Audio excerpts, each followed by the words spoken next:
Rapporti minn żewġ aġenziji internazzjonali tal-kreditu jikkonfermaw stabbiltà fl-ekonomija Maltija minkejja l-impatt ekonomiku negattiv tal-pandemija illi laqat id-dinja kollha.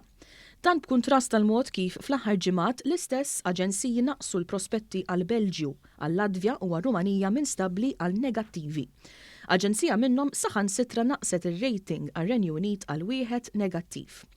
Dwar Malta, l-Aġenzija MOODY'S qalet illi l-impatt negattiv tal-COVID-19 mhux mistenni jieħu fit-tul. Dan qablet miegħu l-Aġenzija Fitch Ratings illi saħansitra żiedet illi sas-sena d-dieħla l-ekonomija Maltija se terġa' tibda tikber bil-kbir.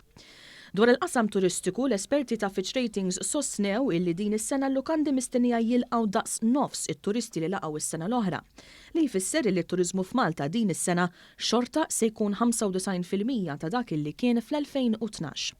Fl-istess ħin, l-Aġenzija MOODY'S sostniet illi s-setturi bħal dak tas-servizzi u dak tal-iGaming għandu jkollhom impatt ferm aktar moderat mill-pandemija.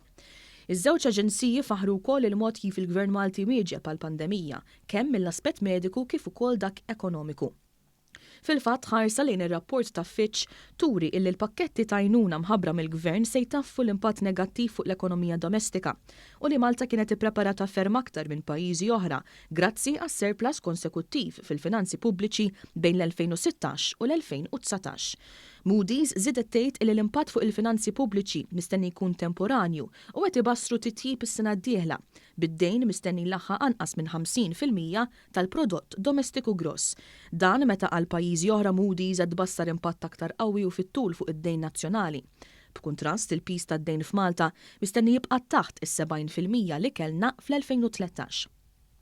Dwar ir-rata ta' qatt f'Malta, l-esperti ta' Fitch qalu illi din se tibqa' fil-medja ta' mill-2013 sissa u mistennija tkun anqas minn dik irreġistrata tul il-kriżi finanzjarja tal-2009. Fis-stqarrija, il-Gvern Malti laqa dawn l-aħħar rapporti dwar il-prospetti ekonomiċi għal Malta. Fuq Twitter, il-Prim Ministru Robert Abela nnota wkoll li dawn l-aħħar rapporti isegwu fiduċja f'Malta murija mill-Fond Monetarju Internazzjonali li aktar kmieni ħareġ jgħid li Malta se jkollha l-anqas impatt ekonomiku negattiv fiż-żona euro. L-aħħar konferma minn MOODY'S u Fitch għal il-Gvern turi wkoll il-fiduċja li jgawdi pajjiżna fil-fora internazzjonali. Fiduċja li għabbażi tagħha il-Gvern se jkompli jmexxi lil Malta lejn riġenerazzjoni ekonomika u soċjali kif tgħaddi il-pandemija. Fis-stqarrija l-Ministru għall-Finanzi Edward Scicluna nnota illi tkabbir fl-ekonomija tagħna mistenni jirkupra kważi b'mod sħiħ sas-sena d-dieħla.